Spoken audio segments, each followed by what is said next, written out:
Everyone, a very very good evening all of you ji. नमस्कार आप सभी लोगों को, स्वागत है आप लोगों का आज के सेशन में और स्वागत है जी आप सभी लोगों का बीएसपी फार्मेसी में। और स्वागत है प्यारे बच्चों आप सब लोगों का आज के इस लाइव क्लास में। क्या हाल चाल आप सभी लोगों के? आई होप सो आप सब लोग बहुत बढ़िया होंगे, बेहतरीन होंगे और एकदम मजे में होंगे जी। और आज हम लोग हमारी pharmaceutical organic chemistry third B pharma fourth semester की यूनिट नंबर थर्ड को स्टार्ट करने जा रहे हैं। तो अगर जो आप सभी लोगों को मेरी वॉइस और मेरी वीडियो क्लियर हो तो फटाक से चैट सेशन में हार्ट वाला इमोजी भेज दो जी। और हमारी यूनिट नंबर थर्ड का नाम क्या है? Heterocyclic compound. Heterocyclic compound. अब हेट्रोसाइक्लिक कंपाउंड के बारे में हम लोगों ने कहा पढ़ा था? जरा थोड़ा सा चीजों को रिकॉल करिएगा प्यारे बच्चों।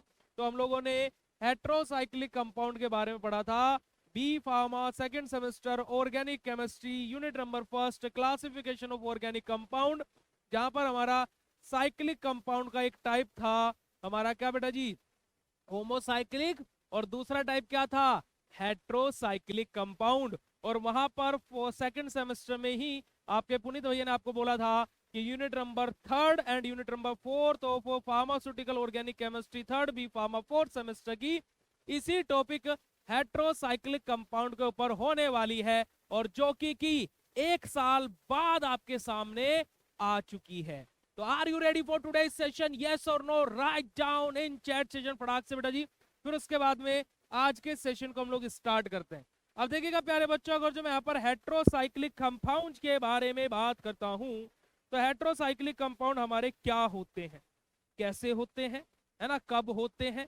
तो यहाँ पर अगर जो आप लोग आएंगे बेटा जी, यहाँ पर अगर जो आप लोग देखेंगे, अगर जो आप लोगों को दिखाई दे रहा होगा तो हमारा क्या है? क्लासिफिकेशन ऑफ ऑर्गेनिक कंपाउंड यहाँ पर हम लोगों ने लिया हुआ है। Classification of organic compound. और इस क्लासिफिकेशन ऑफ ऑर्गेनिक कंपाउंड के दो टाइप हैं, साइक्लिक और एसाइक्लिक। और साइक्लिक के भी दो टाइप हैं, होमोसाइक्लिक और हेट्रोसाइक्लिक। और हमारे सिलेबस में कौन सा है? Heterocyclic compound. अब हेट्रोसाइक्लिक भी हमारे क्या होता है बेटा जी? दो तरीके से इनका क्लासिफिकेशन होता है, ऑन द बेसिस ऑफ क्या है बेटा जी? हमारा नेचर के बेसिस पर, और दूसरा हमारा बेटा जी रिंग के बेसिस पर। किसके बेसिस पर? रिंग के बेसिस पर। ठीक है जी, हमारा नेचर के बेसिस पर और रिंग के बेसिस पर। यानी कि क्या, कितने नंबर ऑफ मेंबर प्रेजेंट है हमारे रिंग में, एक तो ये, और कौन सा मेंबर प्रेजेंट है, और दूसरा रिंग कैसी है, 5 मेंबर रिंग है, 6 मेंबर रिंग है, 7 मेंबर रिंग है ना, 3 मेंबर रिंग है, 4 मेंबर रिंग है, इसके बेसिस पर। अब यहाँ पर मैं अगर जो बात करूं तो हेट्रोसाइक्लिक कंपाउंड की डेफिनेशन क्या होती है ना जी? हेट्रोसाइक्लिक जो कंपाउंड्स होते हैं उसकी डेफिनेशन क्या होती है?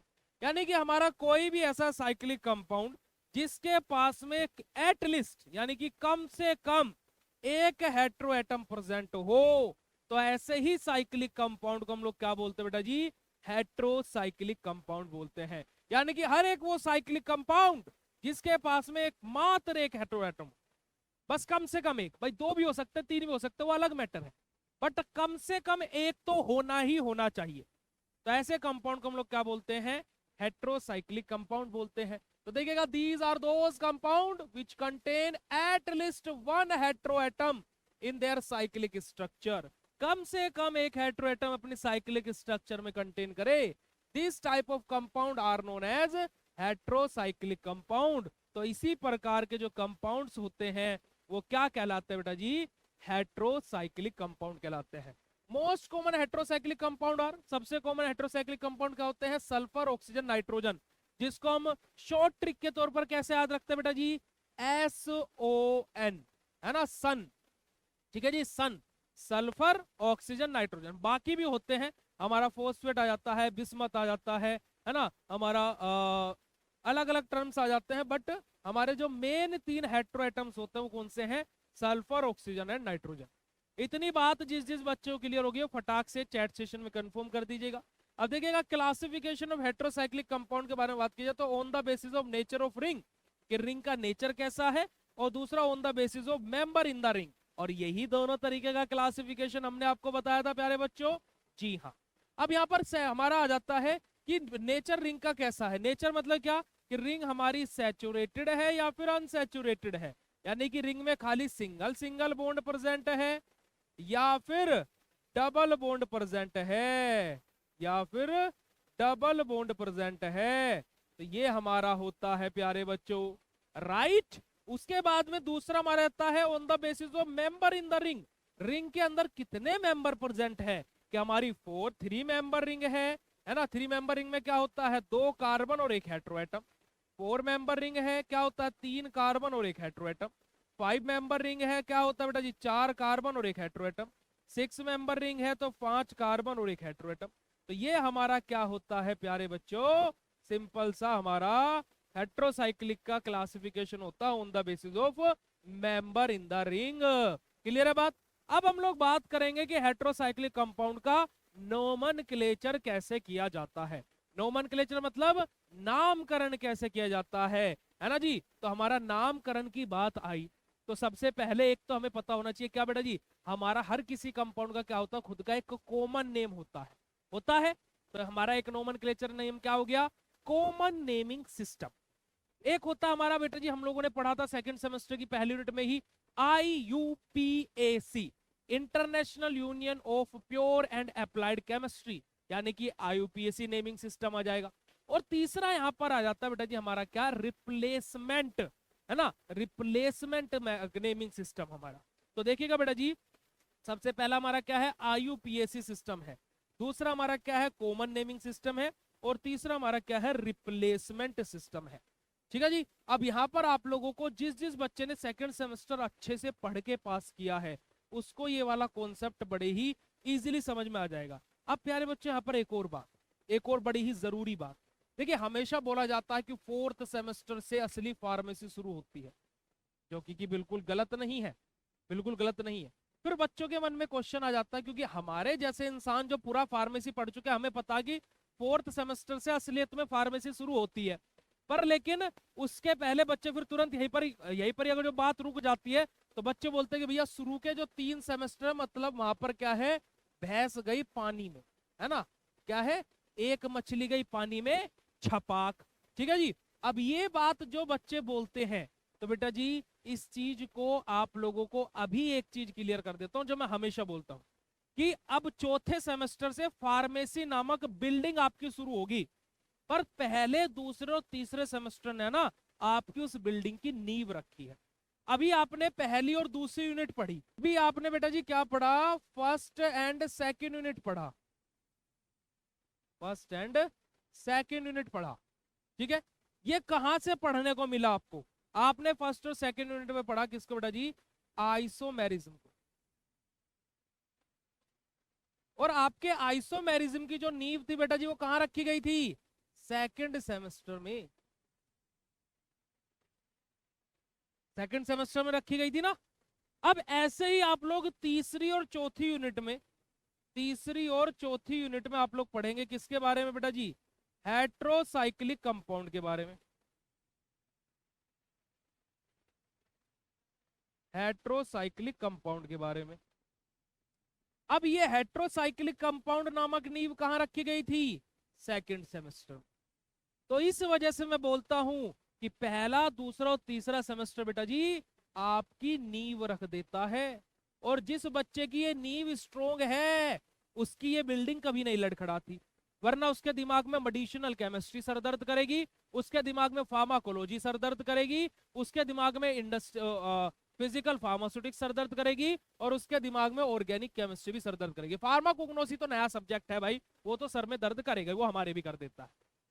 ठीक है, आ रही है बात समझ में। You have to focus on your semesters बेटा जी, सिलेबस डिसाइड हुआ है वो ऐसे ही नहीं हुआ है, वो ऐसे ही नहीं हुआ है। बस सिंपल सी बात हम ये है कि हम ऊपर से मोटा मोटा सा पढ़ लेते हैं और फिर बोल देते हमारा सेमेस्टर निकल गया, सेमेस्टर निकल गया। बस सेमेस्टर पास करने के लिए पढ़ रहे हो क्या, बात से एग्री करते हो तो हर्ट वाला इमोजी भेज देना चैट सेशन में, आज रुकने नहीं चाहिए। ठीक है जी, चलिए अब सबसे पहले हम लोग बात करेंगे कॉमन नेमिंग के बारे में। भाई कॉमन नेमिंग में कुछ पढ़ने लायक है ही नहीं, जो बच्चा रट्टा है मारता उसको कॉमन नेमिंग है आता। ठीक है, देखिएगा कॉमन नेमिंग यानी कि क्या, हमारे जो कंपाउंड्स रहते हैं उनका खुद का एक स्पेशल नेम होता है। ठीक है, जैसे कि हमारा जैसे नाम क्या है, पुनीत है, पर लेकिन हमारा जो IUPAC नेम है वो क्या है, चश्मे वाला मास्टर है, केमिस्ट्री वाला मास्टर है। मोटा मास्टर है, गोलू मास्टर है, गुस्से वाला मास्टर है, हमारे ऐसे ऐसे नाम है IUPAC में। पर हमारा कॉमन नेम क्या है? पुनीत भैया। ठीक है जी, यही हमारा कॉमन नेम है।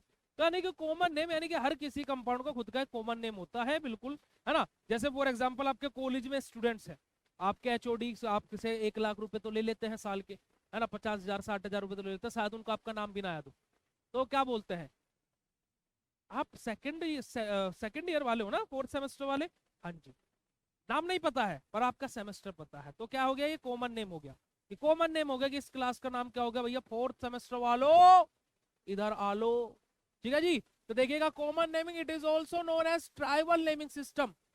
इसको हम क्या बोलते हैं बेटा जी? ट्राइबल नेमिंग सिस्टम बोलते हैं। जैसे हमारा कंपाउंड यहाँ पर क्या है? थायोफिन, इसका कॉमन नेम है ना। इमिडाजोल इसका कॉमन नेम है। अब बात करें 2H पायरोल, हमारा कॉमन नेम है भाई, है ना। हमारा हाइड्रोजिन कॉमन नेम है। ठीक है। अब अभी हम इसके IUPAC नेमिंग सिस्टम भी सिखाएंगे। दूसरा हमारा आता है कॉमन नेमिंग के बाद में रिप्लेसमेंट नेमिंग सिस्टम। अब रिप्लेसमेंट नेमिंग सिस्टम क्या होता है प्यारे बच्चों? रिप्लेसमेंट मतलब कि क्या, कि हमारा कोई कंपाउंड था A, हमने उससे बना दिया B, और ये जो B बना है ये मेरा हेट्रोएटम। अभी A जो था वो हेट्रोएटम नहीं है ना, ना मुन्ना ना, ना ना। अभी जो ये A है ये हेट्रोएटम नहीं है। We are replacing something from this A and making it a heteroatom B, जो कि हमारा B मिला है वो क्या है? एक हेट्रोएटम है। और अब हम इसका नाम रखेंगे on the basis of A। यानी कि क्या? जैसे मान लीजिए मैंने यहाँ पर एग्जांपल लिया है बेंजीन। मैंने बेंजीन से क्या बनाया? मैंने बेंजीन से क्या बनाया बेटा जी? मेरा हेट्रोएटम बनाया, जिसका नाम क्या है? पायराजीन है, जो इसका कॉमन नेम है, इसका ट्राइबल नेम है। बट इस बेंजीन के अकॉर्डिंग इसका नाम होना चाहिए, क्योंकि ये बोलेगा हमने तुमको बनाया, तुम हमारा नाम भूल गए। अरे ठीक है जी, ऐसे तो होगा। अब ये क्या है? बेंजीन का बोलता है हमारे अकॉर्डिंग नाम रखो ना, रख लो ना, प्लीज रख लो ना, ऐसे मत करो, रख लो। तो उसने बोला ठीक है, ओके ओके ओके। तो क्या हुआ बेटा जी? जब इसका नाम हमारा पड़ेगा क्या बनेगा? 1,4 डाईएजा ब्यूजीन, ब्यूजीन बेंजीन, ब्यूजीन बेंजीन। तो क्या है? बेंजीन खुश हो गए, हमारे नाम पे नाम है पड़ा। ठीक है जी, क्लियर है बात?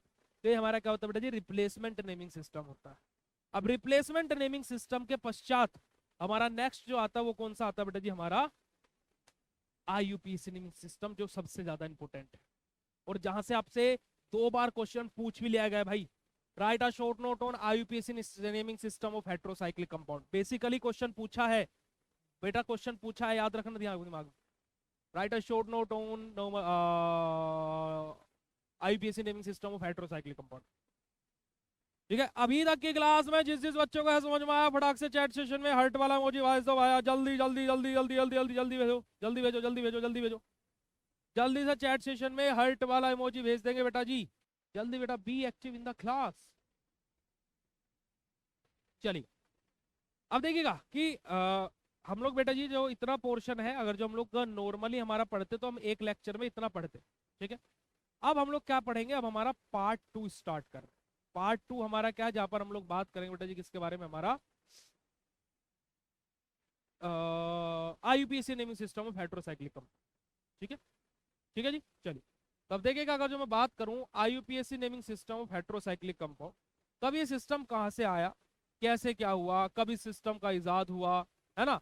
तो ये हमारा क्या है? जो IUPAC नेमिंग सिस्टम होता है ना बेटा जी, थोड़ा सा उसका भी पार्ट है इसमें और थोड़ा सा इसके खुद के भी नियम है।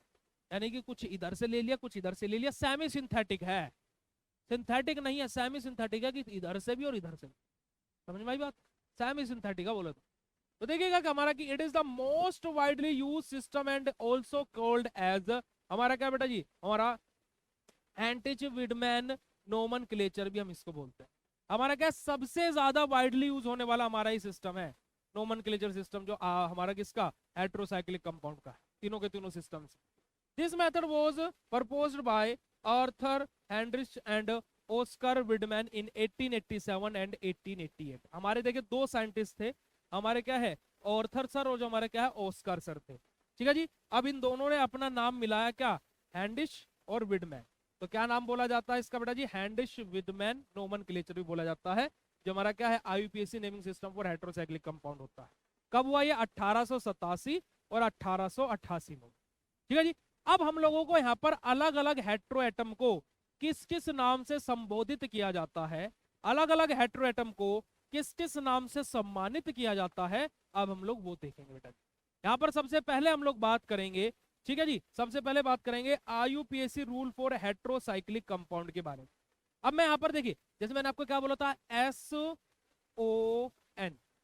ये देखा था, तो S को क्या बोलते हैं, O को क्या बोलते हैं और N को क्या बोलते हैं, तो हमें इन तीनों को तो कॉमनली याद रखना पड़ेगा। अब जैसे O मतलब ऑक्सीजन, ऑक्सीजन के लिए हम लोग क्या यूज करते हैं बेटा जी, हमारा ऑक्सा यूज करते हैं, ठीक है। सल्फर S यानी कि क्या, वो सुना है आपने, थालाफोरा रीजन, सुना है आप लोगों ने, थालाफोरा रीजन, तो ऐसे हमारा क्या है, थाया बोलते हैं, किसको, सल्फर को क्या बोलते हैं बेटा जी, थाया। और नाइट्रोजन को हम लोग क्या बोलते हैं बेटा जी, एजा, नाइट्रोजन को हम लोग क्या बोलते हैं, एजा बोलते हैं। उसके अलावा हमारा सिलिकॉन होता है जिसको हम लोग सीला बोलते हैं, हमारा फोस्फोरस होता है हमारा जिसको फोस्फा बोलते हैं, और बिस्मथ को हम लोग क्या है, बिस्मा बोलते हैं। वो अलग अलग है, मतलब कि मैंने क्या बोला था आपको कि तीन मेन हेट्रोएटम होता है, ऐसा नहीं कि यही तीन होते हैं, ये तीन मेन है। उसके अलावा भी जैसे बेसिकली मैं आपको पढ़ा रहा हूँ, आपके सामने मैं हूँ, है ना, बबीता मैम है, साक्षी मैम है, हम तीन मेन है, बट ऐसा नहीं कि और नहीं है, और भी टीम मेंबर्स हैं, पीपीटी मेकिंग टीम मेंबर है, थंबनेल मेकिंग है, एडिटिंग टीम है ना, मार्केटिंग टीम है, कॉलिंग टीम है, तो अलग अलग टीम मेंबर्स भी है, बट एट द एंड तीन मेन है, बाकी सब लोग क्या है, और भी है। ऐसे हमारा क्या है, सल्फर, ऑक्सीजन, नाइट्रोजन, ये तीन मेन है, उसके अलावा जो है और भी है वैसे, ठीक है जी। चलिए, अब यहाँ पर हम लोग कुछ नियम कर्मांक को अपने समझेंगे। हम लोग किसको समझेंगे बेटा जी, नियम। अब हमारा क्या है, आईयूपीएससी का नियम क्या बोलता है, आईयूपीएससी का नियम बोलता है क्या, कि हमारा 21 बीच में डैश और 12 रूल। 21 12 रूल मतलब क्या होता है बेटा जी, हमारा 21 मतलब होता है प्रीफिक्स टू, एक मतलब होता है क्या, प्रीफिक्स वन, ये जो डैश लगा हुआ है क्या बेटा जी, हमारा वर्ड रूट, ये वन लगा हुआ है क्या बेटा जी, हमारा सफिक्स वन, और जो है टू लगा हुआ है बेटा जी, हमारा क्या है, सफिक्स टू है। ऐसे ही है गुरु, यस और नो, हाँ, चलेगा। अब प्रीफिक्स टू के बारे में बात करते हैं। प्रीफिक्स टू क्या होता है बेटा जी, हमारा बेसिकली जो हमारा सब्स्टिट्यूएंट जो ब्रांच चेन लगी हुई हो, है ना, उसको हम क्या बोलते हैं, प्रीफिक्स टू बोलते हैं। प्रीफिक्स वन किसको बोलते हैं बेटा जी, अगर जो हमारी कोई साइक्लिक बाई साइक्लिक रिंग है ना, साइक्लिक बाई साइक्लिक रिंग हो, ठीक है, बाई साइक्लिक। वर्ड रूट मतलब क्या, number of carbon present in main chain principal chain, number of carbon हम लोग लिख देंगे इसको खाली, in main chain principal chain. Suffix one मतलब क्या, कि कार्बन कार्बन के बीच में bond between carbon and carbon, bond between carbon and carbon. और सफिक्स टू का मतलब क्या होता है बेटा जी, हमारा फंक्शनल ग्रुप, यही होता है, आगे ना गुरु, यही होता है हमारा। अब ये तो हो गया हमारा नॉर्मल आईयूपीएससी नेमिंग सिस्टम जो हमारा चलता है एज ऑलवेज। तो हमारा क्या है बेटा जी, यही हमारा prefix one, prefix two, word root, सब कुछ यही है हमारा। चलिए, अब हम लोग यहाँ पर बात करते हैं जो ये वाली टेबल, जिस बच्चे को टेबल याद हो गई, देखो दो चीज, ये टेबल और ये नाम, जिस बच्चे को याद हो गया उसको हेट्रोसाइक्लिक कंपाउंड जो चौथे सेमेस्टर के हैं वो समझ लो क्लियर होगी, ठीक है जी। अब बजाओ ताली। देखिएगा यहाँ पर आप अगर जो इस टेबल को देखोगे बेटा जी, इस टेबल पर अगर जो आप गौर फरमाएंगे, गौर से देखिएगा इस टेबल को, देखो सभी लोग इस टेबल को बड़े गौर से देखिए। ये टेबल अगर जो आपको समझ में आ गई ना, कसम ऊपर वाले की, तुम्हें हेट्रोसाइक्लिक कंपाउंड के नाम लिखने आ जाएंगे और तुम खुश हो जाओगे, और हम तुम्हें भी नाम लिख करके दिखाएंगे, और तुम भी नाम खुद लिख करके दिखाओगे जानी। और समझ में ना आए तो दोबारा पूछ लेना, क्लास में चुपचाप मत बैठे रहना। आई बात समझ में, अरे समझ में आई, यस और नो बोल तो मैं तो मेरे भाई, प्लीज, रिक्वेस्ट, रिक्वेस्ट सर जी, प्लीज चैट सेशन में यस और नो बोल दीजिए प्लीज, बोल दो नजरा।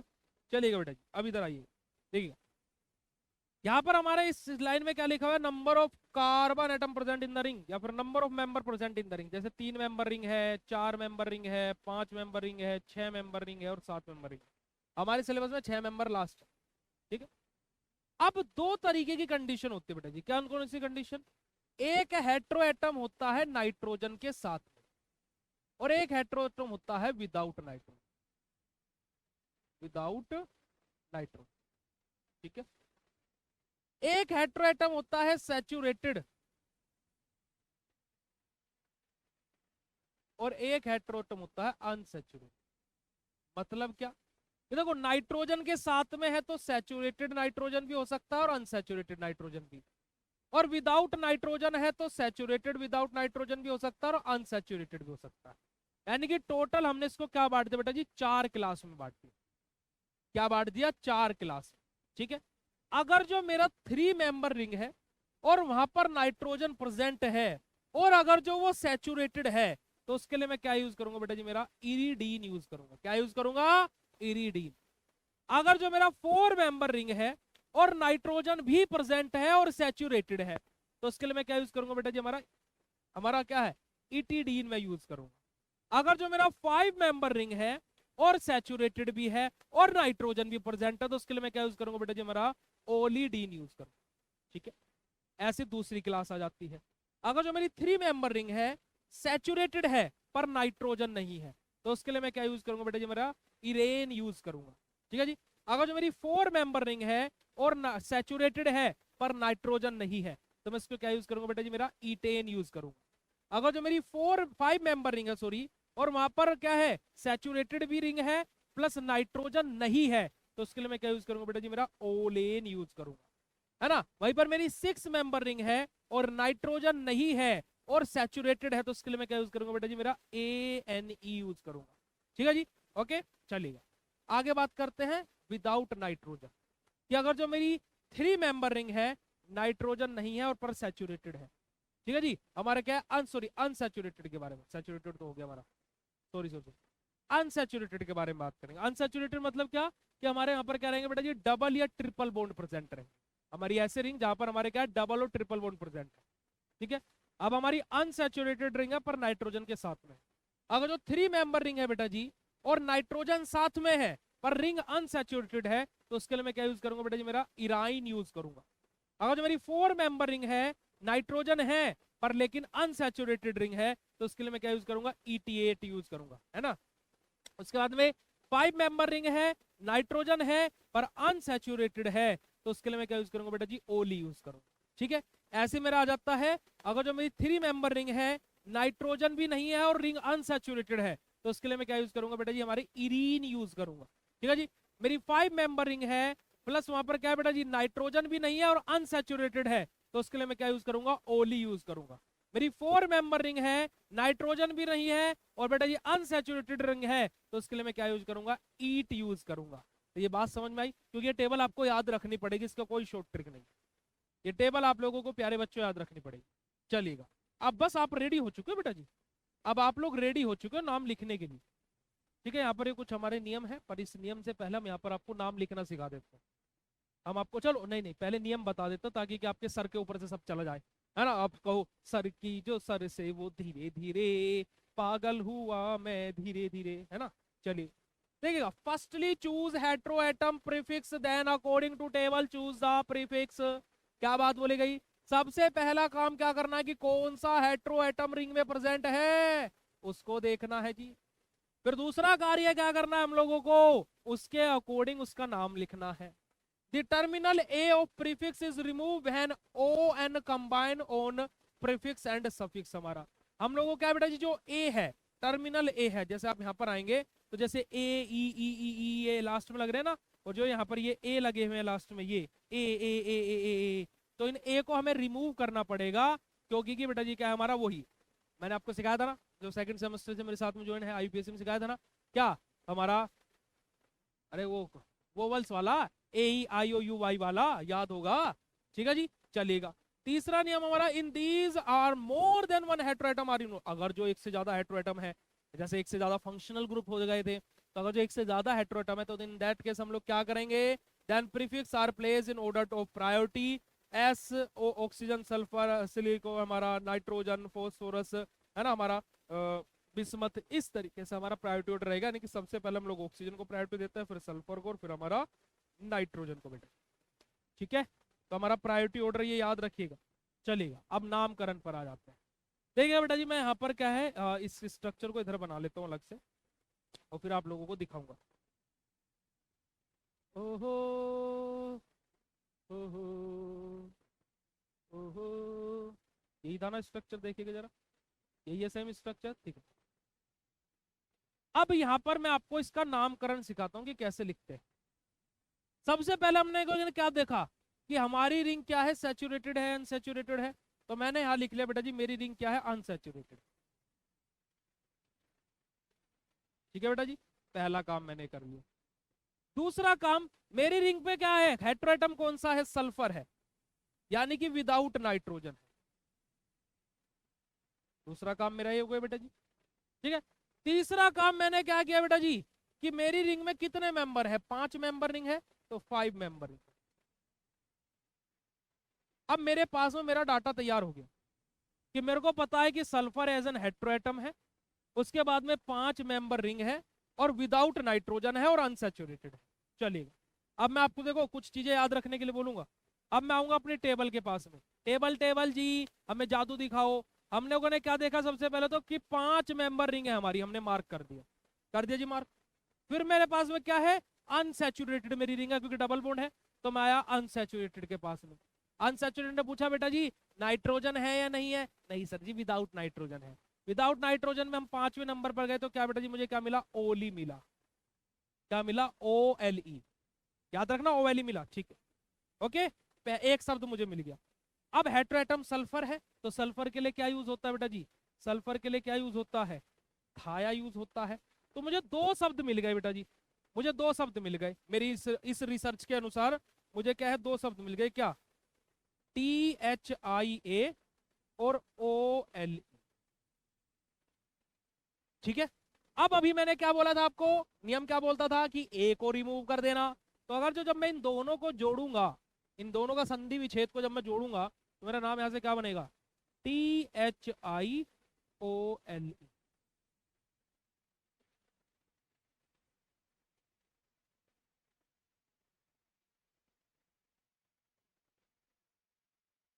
बताइएगा कैसन लगा, अच्छा लगा था, हार्ट वाला इमोजी भेज दिए तो हम हम ऐसे कैसे पढ़ा सकते हैं, है ना। तो लगता है कि हम अच्छा पढ़ाते तुम लोग, जल्दी बताना, बोलो बोलो कैसा लगा, अच्छा लगा नहीं लगा। देखो वो दोनों चीजें तुम लोगों ने याद कर लिया, तो तुम्हें हमने क्या बोला था कि तुम लोगों को हेटेरोसाइक्लिक कंपाउंड की नेमिंग लिखनी आ जाएगी राजू। ए 4 मेंबर कौन बोला, ये पकड़ो राजू, 4 मेंबर कौन बोला रे, ओए ओए ओए श्रीवास्तव जी ऐसा नहीं करने का, देखे 5 ठो एटम है भाई साहब, कंपाउंड 5 यार, 1 2 3 और 4 और 5वां ये रहा ना, ऐसे एटम को काउंट कीजिएगा यार, मेंबर तो ये भी है ना।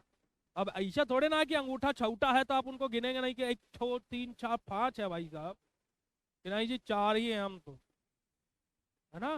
Don't do this, don't do this बेटा जी, डोंट डू दिस। चलेगा, अब हमारा अगला स्ट्रक्चर, इसको पकड़ते हैं। ठीक है, अब आप बोलो भैया आप तो यहीं पे नाम देख कर बता दो, यार अलग से लिख करके समझाएंगे ना तुमको, कि समझाएंगे तभी तो आप नाम लिख पाएंगे। चलेगा, आ जाइए, रिसर्च करते हैं बेटा जी, ठीक है, रिसर्च करते हैं। यहाँ पर एक नाइट्रोजन लगा हुआ है हमारा, यहाँ पर एक नाइट्रोजन लगा हुआ है, यहाँ पर नाइट्रोजन है, इसके बाद में एक तो हाइड्रोजन है, और ये डबल बॉन्ड लगा हुआ था क्या, हाँ डबल बॉन्ड भी लगे हुए। चलिए आ जाइए, सबसे पहले रिसर्च नंबर 1, हेट्रो एटम कौन सा प्रेजेंट है, नाइट्रोजन। अब 3 3 है तो नंबरिंग भी करनी पड़ेगी भाई, है ना, नंबरिंग भी करनी पड़ेगी। यानी कि क्या हमारा, देखो ये हमारा मेन हो गया 1 नंबर, ये 2, ये 3, ये 4 और ये 5। यानी कि मेरा हेट्रो एटम क्या है बेटा जी, हेट्रो एटम है नाइट्रोजन, यानी कि विद नाइट्रोजन हो गया। रिंग कैसी है, डबल बॉन्ड है, यानी कि क्या, अनसैचुरेटेड,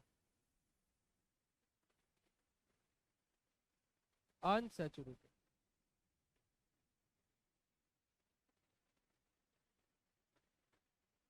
ठीक है, अनसैचुरेटेड रिंग। और तीसरा काम क्या है बेटा जी, कितने नंबर ऑफ रिंग, रिंग में कितने मेंबर हैं, 1 2 3 4 5, number of member present in the ring, number of member 5। मेरी रिसर्च पूरी हो चुकी है, क्योंकि देखिए हमने पूरी की पूरी इसके पूरी की पूरी डाटा निकाल लिया। अब इसकी कुंडली, इसके क्या है, ग्रह नक्षत्र देख लेते हैं। तब हम वापस आते हैं हमारे टेबल के पास में। टेबल टेबल जी कमाल दिखाओ। हमारे पास में क्या बेटा जी 5 मेंबर रिंग है, सबसे पहला काम। दूसरा काम क्या है, विद नाइट्रोजन है बट अनसेचुरेटेड है। अनसेचुरेटेड है, अनसेचुरेटेड का डोर खटका है, टक टक टक, सर जी हेल्प चाहिए। अरे तुम नाइट्रोजन लिए हो या बिना नाइट्रोजन को? सर जी नाइट्रोजन लिए हैं।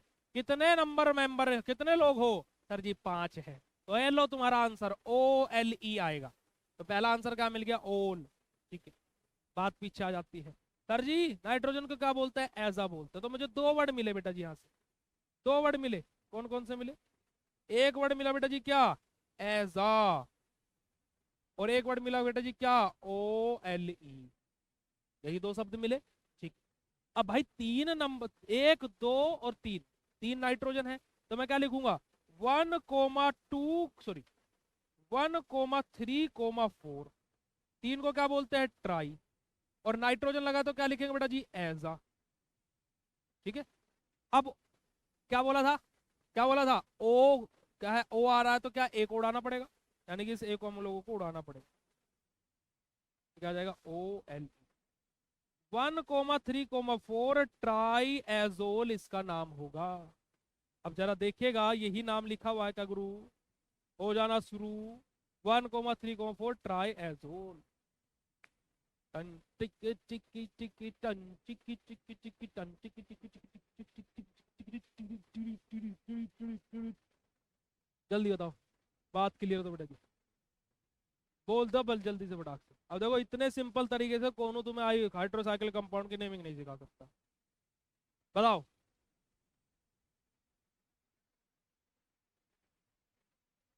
मजा आया? मजा आया नहीं आया यार? तो ईमानदारी से बताना, तो यार ईमानदारी से। हम रो देगा यार, तो अगर तुम्हें अभी भी मजा आएगा तो हम रो देगा। बताओ, कौन दिक्कत, कौन समस्या? अच्छा, जिस जिस बच्चे को मजा आ रहा हो एक बार फटाक से यस भैया बोल दो चैट से। वो फटाक से यस भैया बोल दो चैट से। चलिए, अब यहाँ पर बेटा जी एक 7 या 10 नंबर का क्वेश्चन आपका तैयार होने जा रहा है। आप बोलोगे भैया वाह जी। देखिए, हम लोग 3 चीज, पायरोल, थायोफिन और फ्यूरोन, हम इन 3 चीजों के बारे में आपको पढ़ाएंगे। और इन तीनों ही टॉपिक को बस आपको एक टॉपिक क्लियर कर लेना, कोई भी एक। आप पायरोल क्लियर कर लो, फ्यूरोन क्लियर कर लो, या थायोफिन क्लियर कर लो, वो आपकी चॉइस है। एक जिस बच्चे ने ढंग में पढ़ लिया, बाकी के दोनों उसको ऑटोमेटिकली समझ में आ जाएंगे। एक जिस बच्चे ने क्लियर पढ़ लिया, बाकी के दोनों उसको बिल्कुल अच्छे से क्लियर हो जाए। ओके, तो अब हम लोग हमारा इस लेक्चर का, है ना बेटा, बेसिकली हम लोग हमारी यूनिट नंबर 3 का पार्ट नंबर 3 स्टार्ट करने जा रहे हैं, जहां पर हम लोग बात करेंगे बेटा जी हमारे सिंथेसिस, रिएक्शन, मेडिसिनल यूजेस, कुछ हमारे कंपाउंड का और उनके डेरिवेटिव्स और उनके रिसोर्सेज के बारे में बात करें। और जहां पर सबसे पहला हमारा आ जाता है बेटा जी क्या, पायरोल। क्या आ जाता है बेटा जी सबसे पहले, पायरोल। और आज के इस लेक्चर में हम लोग पायरोल को पूरा पढ़ेंगे, और जो फ्यूरोन और थायोफिन है वो हम लोग फिर नेक्स्ट लेक्चर में डिस्कस करें। ओके प्यारे बच्चों, अगर जो आप लोग part 3 of your unit number 3 ready हैं तो चैट सेशन में हार्ट वाला इमोजी भेज दीजिएगा। और अगर जो आपको मजा आ रहा हो तो आपके प्यारी सी स्माइल वाला इमोजी उस हार्ट वाले इमोजी के साइड में लगा दीजिएगा, ताकि मुझे पता लग जाए कि मेरे जो प्यारे प्यारे नुंजू पुंजू से हैं इनको पढ़ने में मजा आ रहा है और केमिस्ट्री पढ़ते हुए बोर नहीं हो रहे हैं। जल्दी से फटाक से चैट सेशन में बता दीजिएगा। थक थक थक थक। और इन तीनों के तीनों में से हमारे या तो तीनों ही या फिर कोई भी दो फाइनल एग्जाम में, तीनों आते हैं तो 10 नंबर तक का आएगा क्वेश्चन, और 2 आते हैं तो 7 नंबर तक का क्वेश्चन हमें इन तीनों के तीनों टॉपिक से देखने को पूर्णतः मिलने वाला है। तो सबसे पहले हम लोग पायरोल के बारे में बात करेंगे।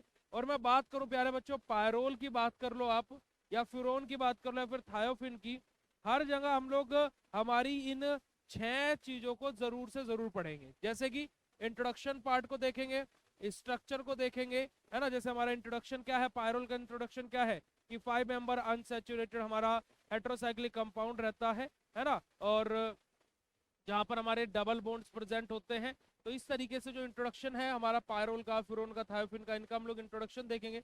साथ ही साथ हम लोग बात करेंगे उनका स्ट्रक्चर कैसे बनता है, मेथड प्रिपरेशन यानी कि सिंथेसिस कैसे होती है। एटलीस्ट आपको एग्जाम में 3 सिंथेसिस तो याद होनी चाहिए, यानी कि 3 मेथड प्रिपरेशन तो पता होने ही चाहिए। उसके अलावा बात करें बेटा जी रेजोनेंस के बारे में हमारी बात होगी, रिएक्शन के बारे में बात होगी, मेडिसिनल यूजेस के बारे में बात होगी और डेरिवेटिव्स के बारे में बात होगी। ये हमारे सिंपल सा कॉन्सेप्ट रहने वाला है हमारे पायरोल, फ्यूरोन और थायोफिन का। ठीक है जी, चलिए आ जाइएगा और सबसे पहले बात करते हैं हमारे पायरोल के बेसिक इंट्रोडक्शन के बारे में। पायरोल के इंट्रोडक्शन के बारे में बात करें तो बेटा जी जैसे मैंने आपको क्या बोला था कि हर एक हेट्रोसाइक्लिक कंपाउंड पर हम लोगों को रिसर्च लिखनी है। तो सबसे पहली रिसर्च हमारी क्या रहेगी बेटा जी, हमारा ये अनसैचुरेटेड हाइड्रोकार्बन होता है। दूसरी रिसर्च क्या रहेगी, हमारे यहाँ पर हेट्रो एटम कौन सा प्रेजेंट होता है बेटा जी, nitrogen as an hetero atom present होता है। और तीसरी रिसर्च क्या रहेगी बेटा जी, 5 मेंबर हमारी ये है ना, 5 मेंबर हमारी रिंग रहती है। क्या रहती है, 5 मेंबर रिंग हमारी ये होती है। तो यही तीनों की तीनों रिसर्च हमें करनी है। उसके अलावा फॉर्मूला हो गया C4H5N। इसका स्ट्रक्चर कैसे बनता है बेटा जी, हमारा पायरोल का बेसिकली 5 मेंबर रिंग हमारा ये रहेगा। ठीक है जी, डबल बॉन्ड प्रेजेंट रहेंगे और इस नाइट्रोजन के साथ में हाइड्रोजन भी लगा हुआ रहेगा, जिसका मोलिकुलर मास होगा कितना बेटा जी, 67 ग्राम पर मोल अपना। ठीक है जी, चलिएगा आगे मूव करते हैं और आगे बात करते हैं मेथड फिजिकल प्रॉपर्टीज के बारे में। तो देखिए पायरोल के बारे में बात किया तो बेटा जी पायरोल हमारा स्प्रिंगली सोल्यूबल रहता है वाटर के अंदर, बट ज्यादा सोल्यूबल होता है इथेनॉल हमारा ईथर के अंदर। ठीक है जी, इथेनॉल एंड ईथर के अंदर। अगर जो पायरोल के बॉइलिंग पॉइंट की बात की जाए तो 129 डिग्री सेल्सियस हमारा क्या होता है, बॉइलिंग पॉइंट होता है पायरोल का। और पायरोल हमारे क्या रहते हैं, जो नेचर की बात करी जाए तो एसिड होते हैं, बेस होता है, न्यूट्रल होता है। तो पायरोल हमारे क्या रहते हैं बेटा जी, वीक बेस रहते हैं हमारे, है ना, बेसिक इन नेचर रहते हैं। अगर जो बात करूं, pyrrole is liquid which rapidly turn brown on exposure to air. Pyrrole basically हमारे कैसे रहते हैं बेटा जी, लिक्विड फॉर्म में रहते हैं, और जैसे ही ये एयर के कांटेक्ट में आते हैं, जो पायरोल है अपने, ये कैसा कलर बेटा जी, ब्राउन कलर हमारा शो करने लगते हैं। तो ये हमारी क्या बेटा जी, सिंपल सा फिजिकल प्रॉपर्टीज है हमारे पायरोल की। अब हम लोग बात करते हैं मेथड ऑफ प्रिपरेशन के बारे में, जहां पर हम लोग क्या बेटा जी, हमारा सबसे पहला मेथड प्रिपरेशन देखेंगे किसके द्वारा, हमारा एकाइलिन के द्वारा। यहाँ पर हमारा क्या होगा बेटा जी, सिंपल सा मेथड प्रिपरेशन है हमारा। हम लोग यहाँ पर क्या लेंगे, अमोनिया को लेंगे, अमोनिया को लेंगे, और हमारा क्या बेटा जी, CH3 ट्रिपल बॉन्ड CH रहेगा। अब इसका नाम क्या होगा बेटा जी, एक बार मुझे चैट सेशन में बताइएगा कि इस कंपाउंड का नाम क्या होगा। जब हम इन दोनों के मिक्सचर को रेड कलर की हॉट ट्यूब से, रेड हॉट ट्यूब से पास कराते हैं, तो यहां से हमारा क्या होता है, देखो 1 2 3 4 कार्बन तो है, 1 2 3 और 4, 4 कार्बन तो है। ठीक है जी, उसके अलावा एक नाइट्रोजन ये रहा और एक हाइड्रोजन यहाँ से उधार ले लिया, तो नाइट्रोजन और हाइड्रोजन भी हो गया। बैलेंसी पूरी करने के लिए यहाँ पर हमारे डबल बॉन्ड्स प्रेजेंट रहेंगे। अगर जो आप लोग देखोगे तो हमारा पायरोल बन चुका है, और साथ ही साथ हाइड्रोजन गैस यहाँ से हमारी रिमूव आउट हो चुकी है जी। ठीक है, ये हमारा क्या रहता है बेटा जी, हमारा सिंपल सा क्या होता है बेटा जी, पायरोल हमारा पहला मेथड ऑफ प्रिपरेशन होता है। ठीक है जी, क्लियर है बेटा जी बात, क्लियर है बेटा जी बात, यस और no write down in chat session फटाक से जी। चलिएगा उसके बाद में आगे मूव करते हैं, आगे बात करते हैं बेटा जी नेक्स्ट मेथड ऑफ प्रिपरेशन है फ्रॉम फ्यूरॉन। फ्यूरॉन से हम लोग पायरोल का फॉर्मेशन करेंगे। कैसे, देखिए फ्यूरॉन हमारा होता क्या है बेटा जी, हमारा नॉर्मल सा 5 मेंबर अनसैचुरेटेड हाइड्रोकार्बन रहता है, जहां पर हेट्रो एटम, सॉरी हाइड्रोकार्बन बोल रहा, हेट्रो एटम रहता है, जहां पर हेट्रो एटम के तौर पर हमारा ऑक्सीजन लगा हुआ रहता है। ये किसके साथ में, अमोनिया के साथ में रिएक्शन करता है, यहाँ से एक NH टूटता है और इस ऑक्सीजन की जगह आ जाता है, और ये ऑक्सीजन इस हाइड्रोजन के पास में चला जाता है। तो यहाँ से बनता क्या है बेटा जी, हमारा कुछ इस प्रकार सा स्ट्रक्चर हमारा यहाँ से बना हुआ हमें मिलता है। ठीक है जी, और जो ये ऑक्सीजन है, यहाँ 2 हाइड्रोजन बचते हैं, तो 2 हाइड्रोजन और एक ऑक्सीजन मिलकर के H2O बनाते हैं, और ये हमारा पायरोल बन गया। यही हमारा क्या होता है बेटा जी, दूसरा मेथड ऑफ प्रिपरेशन होता है। ठीक है जी, आगे बात करते हैं पाउल किनोर सिंथेसिस के बारे में, बड़ा ही इंपॉर्टेंट है। और ये सिंथेसिस बेसिकली 2 मार्क्स में 2 मार्क्स में बेटा जी अलग से भी पूछ ली जाती है। और ये सिंथेसिस आप लोग फ्यूरॉन और थायोफिन तीनों जगह पर पढ़ने वाले हैं। यहाँ तो पढ़ ही रहे हैं, फ्यूरॉन और थायोफिन में भी पढ़ने वाले हैं। अब इस सिंथेसिस की सबसे खास बात क्या है कि भैया ये इतनी ज्यादा इंपोर्टेंट क्यों हो रही है, इसमें कुछ ना कुछ तो खास बात होगी, बताते हैं। देखिए अभी मैंने आपको 2 मेथड ऑफ प्रिपरेशन बताए, जहां पर हमारा यहाँ पर भी पायरोल बना है और यहाँ पर भी पायरोल बना है। पर हमारा पाउल कौन सिंथेसिस में बेटा जी, जो हमारी ये सिंथेसिस है पाउल क्नोर सिंथेसिस, ये एक ऐसी सिंथेसिस है जहां पर जैसे मैं पायरोल की सिंथेसिस कर रहा हूं इससे, तो ये पायरोल नहीं बनाएगी ये वाली मेथड ऑफ प्रिपरेशन, पायरोल का एक डेरिवेटिव कंपाउंड फॉर्म करेगा। ऐसे अगर जो मैं फ्यूरोन में मेरा पाउल क्नोर सिंथेसिस का यूज कर रहा हूं टू द फॉर्मेशन ऑफ क्या है फ्यूरोन, अगर जो मैं फ्यूरोन के फॉर्मेशन के लिए मैं पाउल क्नोर सिंथेसिस का यूज कर रहा हूं, तो मेरा फ्यूरोन बिल्कुल नहीं बनेगा, बल्कि फ्यूरोन का कोई डेरिवेटिव कंपाउंड हम लोगों को बना हुआ दिखाई देगा। तो यहां पर भी आप लोग देख सकते हो, तो हमारा क्या अमोनिया के साथ में ही रिएक्शन हो रही है, तो 2,5 डाई मिथाइल पायरोल, यानी कि हमारा क्या बेटा जी पायरोल का डेरिवेटिव कंपाउंड बना है, एग्जैक्ट पायरोल यहां पर नहीं बना है। और साथ ही साथ हमारा क्या है हाइड्रोजन पेरोक्साइड यहां से रिमूव आउट हो गया है बेटा जी। आई बात समझ में, तो फटाक से हर्ट वाला इमोजी भेज दीजिएगा। अगला मेथड प्रिपरेशन है सक्सेनामाइड से। सक्सेनामाइड जब हमारा जिंक डस्ट के साथ में रिएक्शन करता है, तो वहां से हमारा क्या बनता है बेटा जी पायरोल का फॉर्मेशन होता है, और जिंक ऑक्साइड बेसिकली वहां से हमारा रिमूव आउट हो जाता है। सक्सेनामाइड हमारा क्या होता है देखिएगा जरा, सक्सेनामाइड हमारा क्या होता है बेटा जी,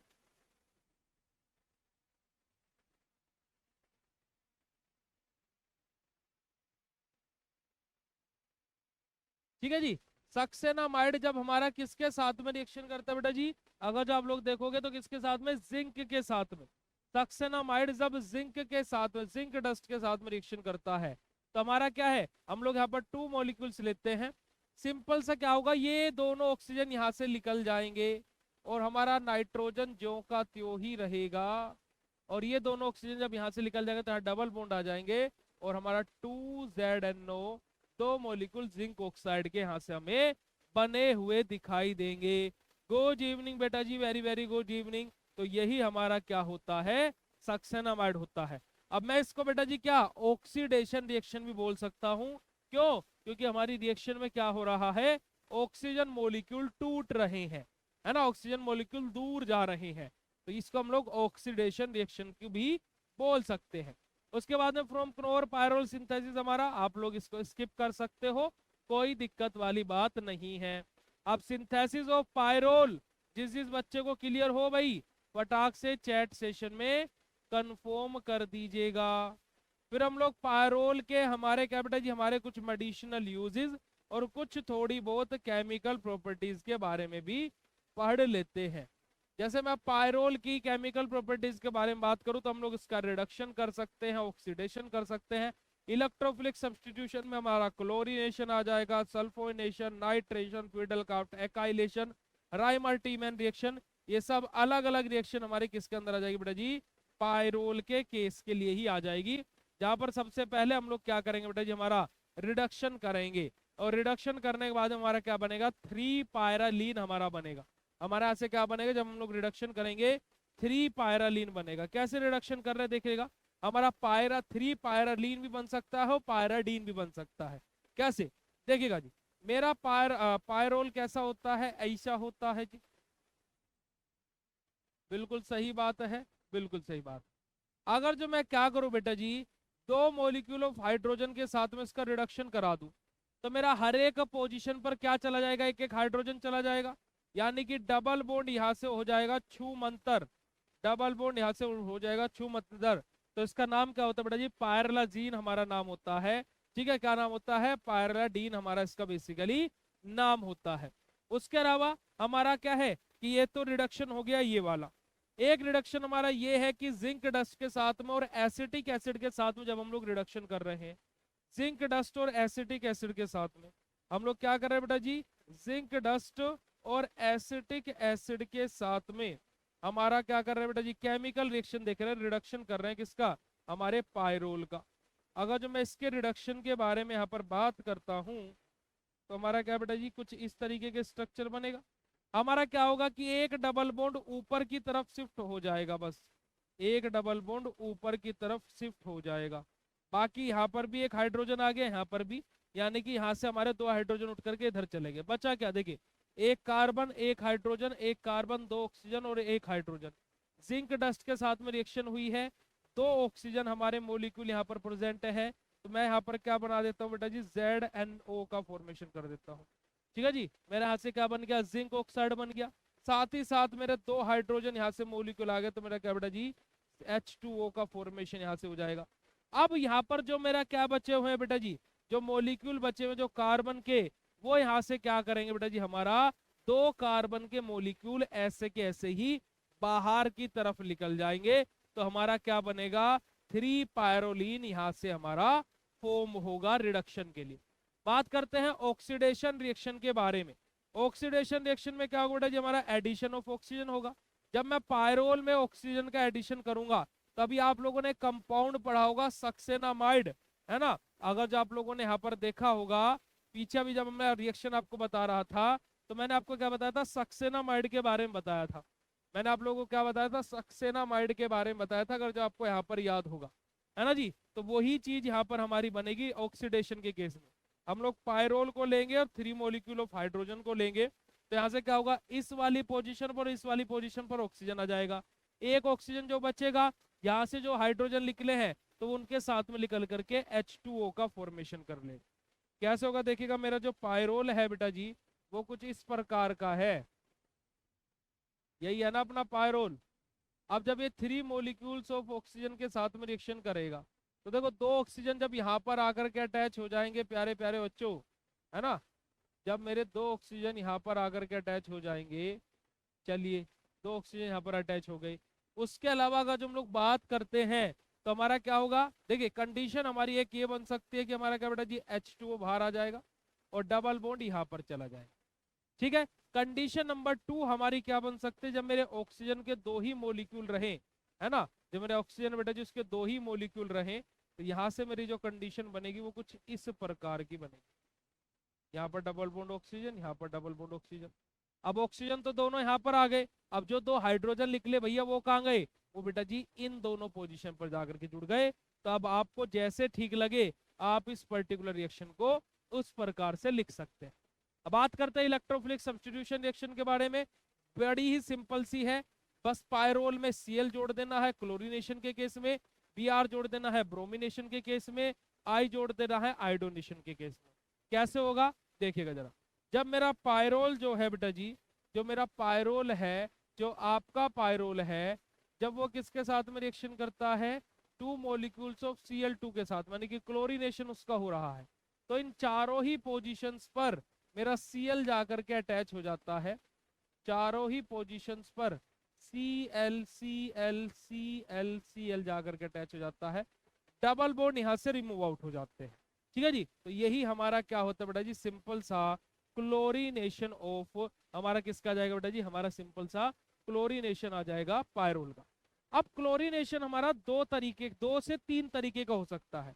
कैसे 2 से 3 तरीके का हो सकता है जी, एक बार तो यहाँ पर चारों आ गए। एक कंडीशन क्या हो सकती है कि double bond as it is के एज इट इज रहे, डबल बॉन्ड पर कोई आंच ना आए, ना डबल बॉन्ड को कोई छेड़ पाए, और जो हाइड्रोजन यहाँ पर लगे हुए थे उनको हटा करके उनकी जगह पर क्या आ जाए, Cl आ जाए। ठीक है जी, एक और कंडीशन क्या बन सकती है बेटा जी, जब हम लोग क्या करेंगे, यहाँ पर हमारा क्या होगा, सिंपल सा नाइट्रोजन एटम रहेगा, हाइड्रोजन रहेगा, यहाँ पर हमारा Cl आकर के अटैच हो गया। ठीक है, और उसके अलावा डबल बॉन्ड यहाँ पर बना रहा, और हमारा क्या है 2HCl यहाँ से रिमूव आउट हो गया। तीसरी कंडीशन हमारी इसी सेम रिएक्शन के लिए कुछ इस प्रकार की भी बन सकती है।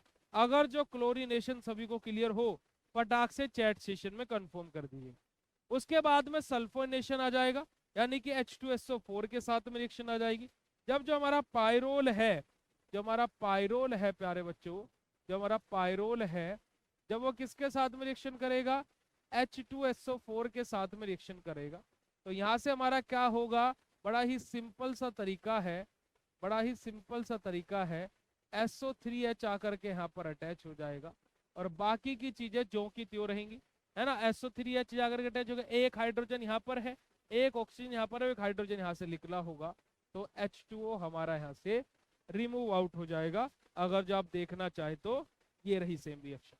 उसके अलावा बात करते हैं नाइट्रेशन के बारे में। नाइट्रेशन में हमारा यहाँ पर क्या होगा, जो NO2 है, देखिए दो कंडीशन यहाँ पर हमारी हो सकती है। आप लोग चाहे तो डायरेक्टली भी, बहुत सारे बच्चे क्या करते हैं, पायरोल की रिएक्शन, बहुत सारे बच्चे क्या करते हैं, जो अपना पायरोल है उसकी डायरेक्ट रिएक्शन HNO3 के साथ में करा देते हैं और क्या करते हैं, पहली ही पोजीशन पर यहाँ पर, है ना, पहली पोजीशन पर NO2 ला करके बैठा देते हैं और बचता क्या है, एक हाइड्रोजन यहाँ पर है, एक ऑक्सीजन यहाँ पर है, एक हाइड्रोजन यहाँ से निकला होगा, H2O यहाँ से हमारा रिमूव आउट कर देते हैं। पर ऑफिशियली देखा जाए तो बेटा जी हमारी इस प्रकार की रिएक्शन ऑफिशियली नहीं होती है ना। अनऑफिशियली तो लिख सकते हैं, ऑफिशियली हमारा होता क्या है, जो हमारा एसिटिक एसिड है, ऑफिशियली क्या होता है प्यारे बच्चों, जो हमारा एसिटिक एसिड यानी कि CH3COOH जो है वो उसके साथ में NHNO3 के साथ में रिएक्शन करता है, जहां से हमारा क्या होता है, ये इतने मोलिक्यूल हमारे एक साथ में बाहर निकलते हैं। यहाँ से क्या होता है बेटा जी, डब्बा पैक होता है, हमारा क्या CH3COONO2 हमारा यहाँ पर आकर के अटैच हो जाता है और साथ ही साथ हमारा क्या है, H2O यहाँ से रिमूव आउट हो जाता है। अब ये जो CH3COONO2 है बेटा जी, ये हमारा रिएक्ट करता है किसके साथ में, पायरोल के साथ में जाके, कौन, CH3COONO2, ये जाकर के रिएक्शन करता है पायरोल के साथ में, ये NO2 टूटता है और ये यहाँ करके अटैच हो जाता है, ये NO2 टूटता है बेटा जी और ये यहाँ पर आकर के अटैच हो जाता है, ठीक है। जो यहाँ से हाइड्रोजन निकलता है वो यहाँ पर जाकर के अटैच हो जाता है, CH3COOH ही अपना बन जाता है ना। तो ये आप लोग इस तरीके से मैकेनिज्म बेसिस पर भी इस पर्टिकुलर रिएक्शन को लिख सकते हैं प्यारे बच्चों। बात क्लियर है, यस और no, write down in chat session. Friedel Crafts acylation reaction के बारे में बात की जाए तो हमारा क्या बनता है, एकाइलेशन रिएक्शन में एरोमेटिक कीटोन बनता है, एसिटिक एनहाइड्राइड हमारा रिएक्शन करेगा, है ना। हमारा क्या रहेगा बेटा जी, एसिटिक एनहाइड्राइड हमारा रिएक्शन करेगा,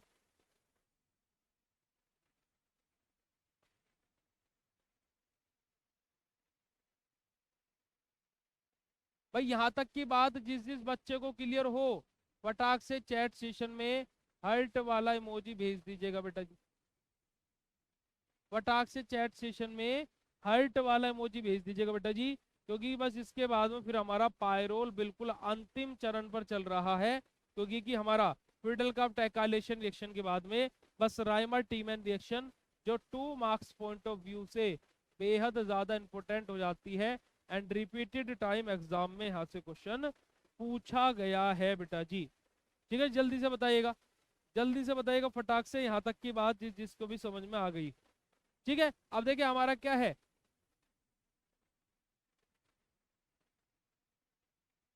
इसके 2 मॉलिक्यूल हम लोग यहाँ पर लेंगे, 2 मॉलिक्यूल्स रहेगा CH3CO सॉरी COCH3 हमारा यहाँ से रिमूव आउट हो जाएगा। साथ ही साथ देखो एक हाइड्रो यहाँ लगा कर तो हाइड्रोजन यहाँ से उड़ा होगा, गुना 2 करेंगे तो 2 हाइड्रोजन हो गया, एक ऑक्सीजन हो गया, तो H2O हमारा यहाँ से बाहर निकल जाएगा और यही हमारी क्या होती है बेटा जी, Friedel-Crafts acylation reaction for pyrrole हमारी होती है। और लास्ट रिएक्शन हमारी बनती है बेटा जी क्या, राइमर टीमैन रिएक्शन, जहां पर हमारा जो पायरोल है वो रिएक्शन करता है किसके साथ में, क्लोरोफॉर्म के साथ में, CH3Cl के साथ, CHCl3 के साथ में और पोटेशियम हाइड्रोक्साइड के साथ, ठीक है जी। हमारा क्या है बेटा जी, हमारा क्या है, क्लोरोफॉर्म है, CHCl3, पोटेशियम हाइड्रोक्साइड है और प्यारे बच्चों हमारा क्या है, पायरोल है, ठीक है जी। हमारा क्या है बेटा जी, पायरोल है, ओके। चलिएगा अब यहां से हमारा होगा क्या, देखिए चीजों को चेंज करने की कोशिश कीजिए, यानी कि हम चीजों को कैसे तोड़ मरोड़ सकते हैं, कौन सी चीज किसके साथ में जा सकती है, कैसे जा सकती है, हम लोगों को यहाँ पर बेसिकली वो सबसे पहले कैच करना है। अगर जो मैं यहाँ पर एक काम करूं बेटा जी, इस पोटेशियम के साथ में यहाँ से एक Cl को भेज दूं तो KCl बन जाएगा, सही बात है। बचे कुछ जो मेरे 2 Cl यहाँ पर है, ठीक है, तो एक हाइड्रोजन और 2 हाइड्रोजन को उस Cl को पकड़ा दूं तो मेरा 2 HCl बाहर आ जाएगा, इसका मतलब क्या है बेटा जी, मेरा के भी चला गया, एच भी चला गया, ये तीनों सीएल भी चलेगा और ये एच भी चला गया। बचा क्या, एक सी और एक ओ। अगर जो मैं पायरोल की पहली ही पोजीशन पर यहाँ पर क्या लगा दूं बेटा जी, सी ओ एच लगा दूं। अब आप बोलोगे भैया बचा तो ओ और सी था, चलो ये तो कट गया ठीक है, पर ये एच कहाँ से आया। प्यारे बच्चों, जिस पोजीशन पर हम इसको लगाएंगे वहां पर भी तो हमें एक एच मिलेगा ना, तो वो हाइड्रोजन यहीं पर यहीं लगा दिया। और यही हमारी क्या होते बेटा जी, राइमर टीमैन रिएक्शन। और जब हम हिंदी मीडियम में पढ़ते थे तो जो हमारे केमिस्ट्री के टीचर थे तो वो उसको रिमर टिमर रिएक्शन बोलते थे। क्या बोलते थे, रिमर टिमर रिएक्शन। क्लियर है प्यारे बच्चे जी बात, चलिएगा।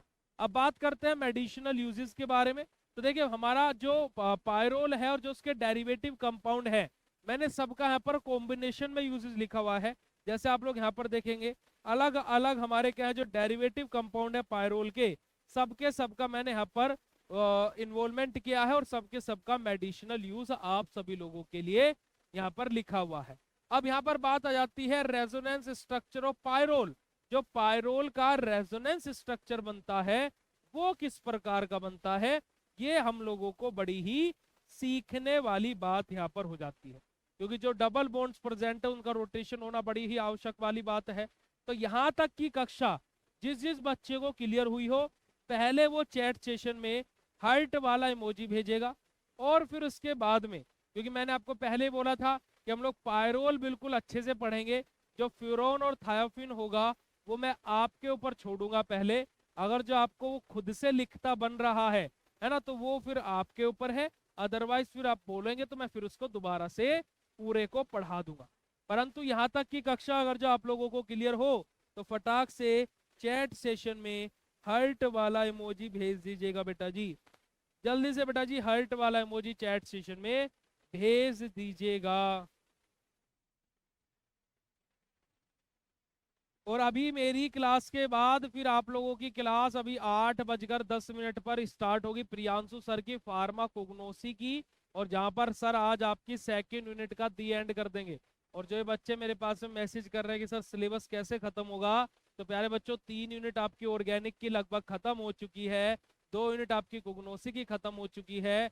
कल मैं आपकी 2 क्लासेस कंडक्ट करा रहा हूँ, जहां पर आपकी पहली यूनिट मेडिसिनल की और पहली यूनिट कोलोजी की कल खत्म हो जाएगी। तो अगर जो आपकी मैं बात करूं तो 25 यूनिट में से हम लोग कल तक हमारी लगभग लगभग 7 से 8 यूनिट आराम से खत्म कर चुके होंगे, यानी कि 1/3 सिलेबस हमारा खत्म हो चुका होगा। और 25 तारीख तक, इस महीने की 25 तारीख तक जब आप आएंगे तो लगभग लगभग आपको 20 से 22 यूनिट खत्म हुई हुई मिलेगी। तो फिर घबराने की है क्या बात, जब बीएसपी फार्मेसी है साथ। अब देखिएगा बेटा जी हमारा क्या, सबसे पहले हम देख लेते हैं क्या, जो पायरोल है वो एरोमेटिक इन नेचर होता है, बेसिकली रेजोनेंस शो करेगा ही। 5 रेजोनेंस स्ट्रक्चर हमारे पायरोल के बेसिकली बनते हैं। अब बड़ा ही सिंपल तरीका होता है कि हमारा क्या करना, बस नेगेटिव चार्ज को घुमाना, और कुछ भी हमारा कार्य रेजोनेंस स्ट्रक्चर में और कुछ भी कार्य नहीं होता है। इसको आप ऐसे याद रखो। अगर जो अभी भी कंफ्यूजन है ना, अब दोबारा से देख लो। अब मैं तुम्हें है ना शॉर्ट ट्रिक से बता दूं, नहीं कंफ्यूज हो गया तुम तो वैसे हो जाओगे। देखो क्या करना है कि ये लोन पेयर यहाँ नेगेटिव चार्ज लेकर के गया, ठीक है। यहाँ पर हमारा बना एक नेगेटिव चार्ज, यहाँ पॉजिटिव बना, यहाँ नेगेटिव। जैसे ही नेगेटिव बना ये इधर शिफ्ट हुआ, ये इधर शिफ्ट हुआ, तो ये इधर डबल बॉन्ड और इधर डबल। इस नेगेटिव को अब इस पॉइंट पे लेकर के जाओ। जैसे ही ये इस पॉइंट पर जाएगा तो ये इधर शिफ्ट होगा और ये इधर शिफ्ट होगा, ठीक है। एक एक स्टेप सब शिफ्ट होगा, और नेगेटिव हर एक पॉइंट पर जाएगा। यहाँ नेगेटिव गया तो डबल बॉन्ड इधर आया, एक डबल बॉन्ड इधर आया, यहाँ पर पॉजिटिव चार्ज है इसके साथ हाइड्रोजन। अगला क्या होगा, जब ये नेगेटिव चार्ज इस पॉइंट पर आएगा, ये डबल बॉन्ड इधर आएगा और ये वाला इधर आएगा, ठीक है जी। अब नेगेटिव चार्ज यहाँ आ गया तो डबल बॉन्ड हमारा यहाँ आ गया, ठीक है जी। यहाँ पर आ गया नाइट्रोजन जिसके पास पॉजिटिव चार्ज है और हाइड्रोजन, और जिसका एक डबल बॉन्ड यहाँ पर। अब ये नेगेटिव चार्ज जब यहाँ आएगा, ये डबल बॉन्ड यहाँ आ जाएगा और ये वाला डबल बॉन्ड यहाँ जाएगा। यहाँ से क्या होगा जी, हमारा नेगेटिव चार्ज यहाँ पर आ जाएगा, ठीक है। नाइट्रोजन हाइड्रोजन पॉजिटिव चार्ज, ये वाला डबल बॉन्ड एक यहाँ है और एक यहाँ। ये नेगेटिव चार्ज जब नाइट्रोजन में मिलेगा डबल बॉन्ड इधर शिफ्ट होगा और ये वाला इधर, तो एट द एंड स्ट्रक्चर हमारा वापस से जो था वही बन जाएगा। और यही हमारा क्या होता है बेटा जी, रेजोनेंस स्ट्रक्चर ऑफ पायरो, ये फ्यूरोन और थायोफिन तो आपने पढ़ाया नहीं। फ्यूरोन और थायोफिन हम आपको दिखा देते हैं, आप इसकी प्रैक्टिस खुद से करिएगा, है ना, एक बार करके देखिएगा। अगर जो नहीं होता है, मैं ऐसा नहीं बोल रहा कि भाई मैं नहीं पढ़ाऊंगा, मैं बोल रहा हूँ कि अगर जो नहीं होता, देखो कुछ भी डिफरेंट नहीं है, डेफिनेशन आप देख सकते हो बिल्कुल same. 5 member heterocyclic compound containing sulphur, thiophene में क्या आ जाएगा, बस सल्फर आ जाएगा, जहां अभी नाइट्रोजन था वहां सल्फर आ जाएगा।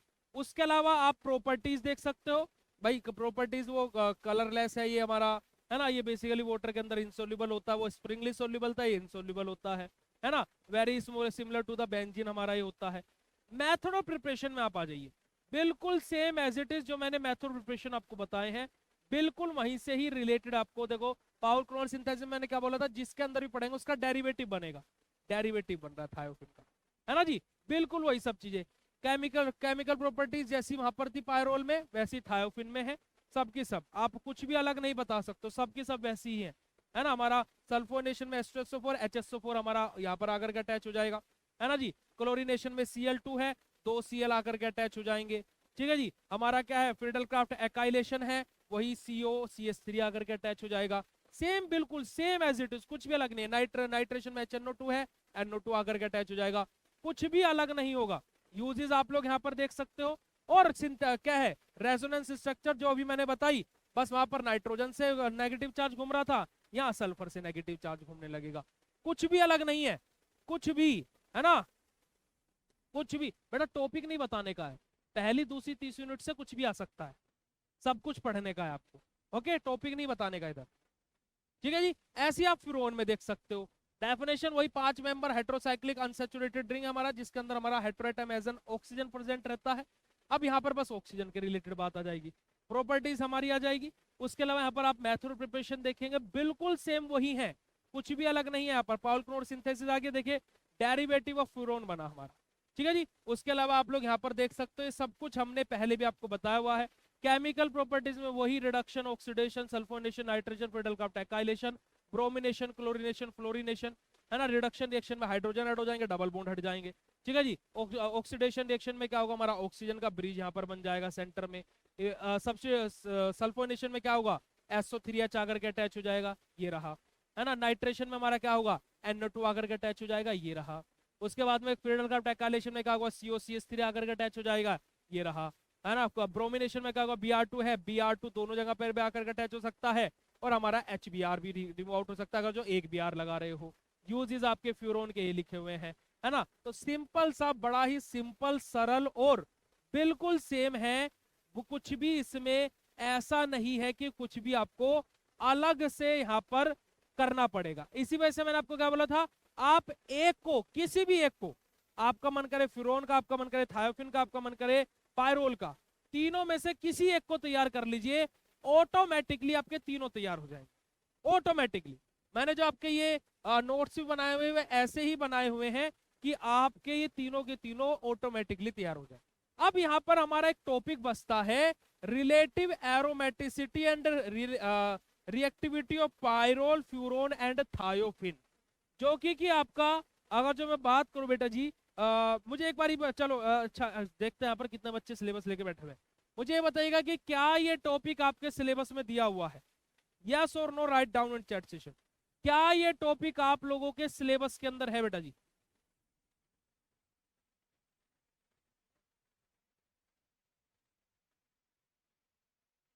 देखिए, मेरे को पता है ना मेरे बच्चों को क्या क्या बताना है। मेरा क्वेश्चन आपसे ये है कि क्या ये टॉपिक आप लोगों के सिलेबस में है?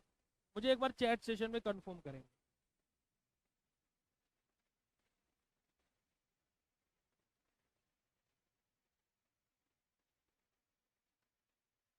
Yes yes yes yes, very good, मतलब कि सिलेबस भी पढ़ रहे हो, बहुत अच्छी बात है बेटा जी, very good very good very good very good very.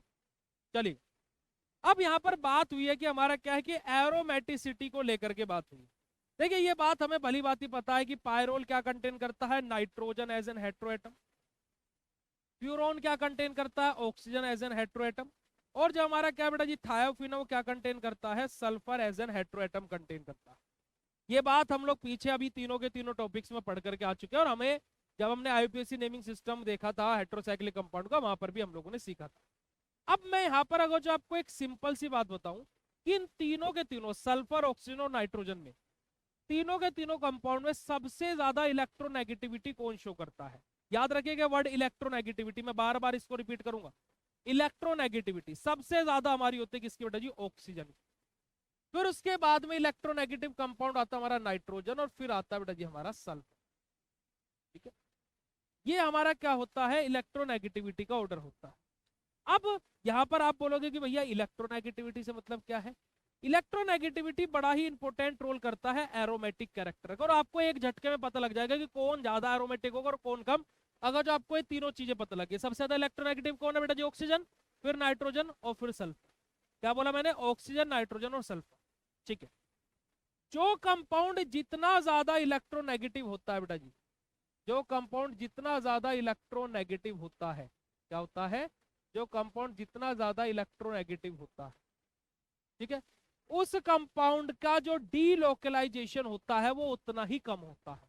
उस कंपाउंड का जो बेटा जी डीलोकलाइजेशन होता है वो उतना ही क्या होता है? कम होता है। और जिस कंपाउंड का डीलोकलाइजेशन जितना कम होता है वो कंपाउंड उतना ही एरोमेटिक लेस होता है। इट मींस कि ऑक्सीजन के पास में सबसे ज्यादा इलेक्ट्रोनेगेटिविटी है, यानी कि इसके पास में सबसे कम डीलोकलाइजेशन होगा, यानी कि ये सबसे नेगेटिव, सबसे लो इलेक्ट्रोनेगेटिव वो होगा, एरोमेटिक कैरेक्टर शो करेगा। इट मींस जो बेटा जी हमारा क्या होगा? जो फ्यूरोन है वो हमारा थायोफिन हो या पायरोल हो, उनसे लेस एरोमेटिक रहेगा। ये बात आपको अगर जो क्लियर हुई हो, फटाक से चैट सेशन में हार्ट वाला मुझे भेज दो कि भैया इतनी आसानी से टॉपिक क्लियर हो गया। बिल्कुल आसानी से बेटा जी आप लोगों का ये टॉपिक हम लोगों ने क्लियर करवा दिया। अब आप बोलोगे कि भैया कि आपने चलो फ्यूरोन का तो बोल दिया कि सबसे लेस है, पर आपने थायोफिन और पायरोल में क्यों नहीं बोला किसी को? क्योंकि बेटा यहाँ पर थोड़ी सी चीजें हमारी चेंज होगी, थोड़ी सी चीजें यहाँ पर हमारी मोल्ड होगी, थोड़ी सी चीजें यहाँ पर हमारी बदलेगी। कैसे बदलेगी? देखिए, अगर जो मैं इलेक्ट्रोनेगेटिविटी के अकॉर्डिंग बात करूं तो सबसे कम होगा मेरा किसका बेटा जी? ऑक्सीजन का। फिर उसके बाद में मेरा नाइट्रोजन आएगा और सबसे ज्यादा आएगा मेरा सल्फर। इट मींस कि सबसे लेस एरोमेटिसिटी किसकी रहेगी बेटा जी? पहले नंबर पर, सबसे नीचे से बात कर रहा हूं मैं, नीचे से पहले नंबर पर रहेगा ऑक्सीजन, दूसरे नंबर पर रहेगा हमारा क्या है बेटा जी? सॉरी, पहले नंबर पर रहेगा फ्यूरोन, दूसरे नंबर पर रहेगा पायरोल और तीसरे नंबर पर रहेगा थायो। अगर जो मैं इसको ऐसे लिखूं तो ऐसे ज्यादा अच्छा रहेगा। पहले नंबर पर हमारा रहेगा थायोफिन, दूसरे नंबर पर रहेगा हमारा क्या है? पायरोल, और तीसरे नंबर पर रहेगा हमारा फ्यूरोन, अकॉर्डिंग टू इलेक्ट्रोनेगेटिविटी कैरेक्टर। उसके बेसिस पर अगर जो हम बात करें, पर यहाँ पर हमारे छोटा सा क्या ट्विस्ट आ जाता है। क्या ट्विस्ट आ जाता है बेटा जी? देखिएगा जरा कि हमारा क्या है कि बट ऑल आर लो, यानी कि less aromatic than benzene due to less resonance energy. कि अब ये तीनों तो हमने कंपैरिजन कर लिया, पर लेकिन अगर जो मैं इनका कंपैरिजन बेंजीन के साथ में करूं बेटा जी, बेंजीन के साथ में, क्योंकि कि इसकी इन सब की केमिकल प्रॉपर्टीज देखी आपने। जैसे बेंजीन क्या है? हमारा सल्फोनेशन शो करता था, हमारा क्लोरीनेशन शो करता रहता, हेलोजिनेशन, नाइट्रेशन शो करता था, फिडलक्राफ्ट एल्काइलेशन शो करता था, फिडलक्राफ्ट एकाइलेशन शो करता था, ऐसे ही ये सब भी शो कर रहे हैं। बट बेंजीन के कंपैरिजन में बात करें तो तीनों के तीनों क्या रहते हैं बेटा जी? हमारे बेसिकली लेस एरोमेटिक रहते हैं। क्यों? क्योंकि इनके पास में जो रेजोनेंस एनर्जी होती है वो बहुत कम होती है एज कंपेयर टू बेंजीन। ठीक है जी, ये बात सभी को क्लियर हुई? तो हमारा क्या होगा? सबसे पहले हमारा थायोफिन आ जाएगा, फिर हमारा क्या रहेगा बेटा जी? हमारा सॉरी, सबसे पहले हमारा क्या आ जाएगा? थायोफिन आ जाएगा, फिर हमारा पायरोल रहेगा, फिर हमारा क्या रहेगा? फ्यूरोन रहेगा। एरोमेटिक कैरेक्टर सभी को क्लियर? यस और no? Write down in chat session फटाक से बेटा, फटाक से चैट सेशन में कंफर्म कर दीजिए, फटाक से चैट सेशन में कंफर्म कर दीजिएगा बेटा।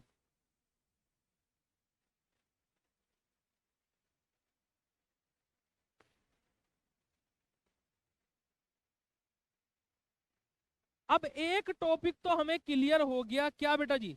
कि सबसे ज्यादा एरोमेटिक कौन होता है? थायोफिन होता है। फिर उससे लेस हमारा कौन होता है? पाइरोल होता है। और सबसे लेस हमारा क्या होता है? फ्यूरोन होता है। और इन तीनों से ही सबसे ज्यादा हमारा एरोमेटिक कौन होता है बात की जाए तो, जो कि आउट ऑफ द बॉक्स है बेंजीन। ओके, ठीक है, क्योंकि कभी कभी 2 नंबर में ऐसे डीप क्वेश्चंस पूछ लेता है कि why benzene is more aromatic than pyrrole, furan and thiophene. तो हमें आंसर क्या करना है? Because benzene the pyrrole, furan and thiophene having the less resonance energy as compared to benzene. That's why benzene is more aromatic than pyrrole, furan and thiophene. एक line का answer, ठीक है। अब हमने देख ली रिलेटिव एरोमेटिसिटी, अब हम लोग बात करेंगे रिलेटिव रिएक्टिविटी के बारे में। अभी हमने एक नियम पढ़ा था कि जो कंपाउंड जितना ज्यादा इलेक्ट्रोनेगेटिव होगा वो उतना ही लेस एरोमेटिक होगा, यानी कि जितना ज्यादा इलेक्ट्रोनेगेटिविटी बढ़ेगी उतना ज्यादा एरोमेटिसिटी घटेगी, इनवर्सली प्रोपोर्शनल हो गई चीजें। अब रिएक्टिविटी के केस में चीज उल्टी हो जाती, मतलब कि जो कंपाउंड जितना ज्यादा इलेक्ट्रोनेगेटिव होगा बेटा जी, वो कंपाउंड उतना ही ज्यादा रिएक्टिव होगा। अब आप मुझे बता दीजिएगा एक बारी इस रिलेशन को जान करके कि पायरोल, फ्यूरोन और थायोफिन में सबसे ज्यादा रिएक्टिव कौन है। अब आप लोग मुझे इस बात का आंसर कीजिएगा, क्योंकि मैंने आपको क्या बताया था, जो जितना ज्यादा इलेक्ट्रोनेगेटिव वो उतना ही ज्यादा रिएक्टिव। अब आप लोग इस बात का आंसर, चलिए मतलब कि रिएक्टिविटी वाला पोर्शन पूरा स्किप हो गया, रिलेटिव रिएक्टिविटी वाला पूरा स्किप हो गया, हाँ क्या ना, रिलेटिव रिएक्टिविटी वाला पूरा पोर्शन स्किप हो गया, ठीक है। देखिए बेटा जी, हम आपको बता रहे थे कि जो अपना फ्यूरोन, थायोफिन और पायरोल है, अभी हमने आपको क्या बताया कि जो जितना ज्यादा इलेक्ट्रोनेगेटिव वो उतना ही ज्यादा रिएक्टिव। अब इसके अकॉर्डिंग मैंने आपसे क्वेश्चन पूछा तो आपने क्या आंसर दिया, भैया जो अपना फ्यूरोन है वो सबसे ज्यादा इलेक्ट्रोनेगेटिव तो सबसे ज्यादा रिएक्टिव होगा, फिर हमारा पायरोल आएगा और फिर हमारा क्या आएगा, थायोफिन आएगा। यही बात थी भाई, बिल्कुल यही बात थी प्यारे बच्चों, यस और नो, ऐसे होना चाहिए था। बट हमारा क्या होता है, हेट्रोसाइक्लिक कंपाउंड में आकर के जो हमारा ऑक्सीजन जो फ्यूरोन में जुड़ रहा है, ये हमारा क्या हो जाता है बेटा जी, पॉजिटिव चार्ज का एक्यूमुलेशन होने की वजह से जो ये फ्यूरोन के पास में जो ऑक्सीजन प्रेजेंट है, ये ऑक्सीजन बेटा जी लेस रिएक्टिव हो जाता है, सॉरी लेस इलेक्ट्रोनेगेटिव हो जाता है एज कंपेयर टू नाइट्रोजन। किसकी वजह से, पॉजिटिव चार्ज के एक्यूमुलेशन की वजह से, कहां पर, फ्यूरोन के अंदर। तो इसी वजह से जो हमारा नाइट्रोजन है वो ज्यादा इलेक्ट्रोनेगेटिव हो जाता है in the case of the heterocyclic compounds. तो हमारा जो रिएक्टिविटी ऑर्डर है वो क्या बन जाता है, हमारा पायरोल का सबसे ज्यादा बन जाता है बेटा जी, फिर उसके बाद में हमारा फ्यूरोन आता है और फिर एट द एंड हमारा क्या आता है बेटा जी, थायोफिन आता है, फिर एट द एंड हमारा थायोफिन आता है। यानी कि फिर अब हमारा जो रिलेटिव रिएक्टिविटी ऑर्डर है वो क्या है, सबसे पहले सबसे ज्यादा पायरोल का, फिर फ्यूरोन का और फिर थायोफिन का। यही बात हमने आप लोगों को बेसिकली यहां पर बताई है और यही यहां पर आप लोगों का लिखा हुआ भी है, यही रिलेशन यहां पर आप लोगों का बना हुआ भी है और यही हमारा क्या है बेटा जी, relative aromaticity and reactivity of pyrrole, furan and thiophene. Clear है बेटा जी बात। और यही आप लोगों का unit number 3 of pharmaceutical organic chemistry B pharma 4th semester का खत्म होता है। मजा आया, क्लियर हुई बेटा जी बात, अच्छा लगा, चैट सेशन में हार्ट वाला इमोजी भेज करके कंफर्मेशन दे दीजिएगा।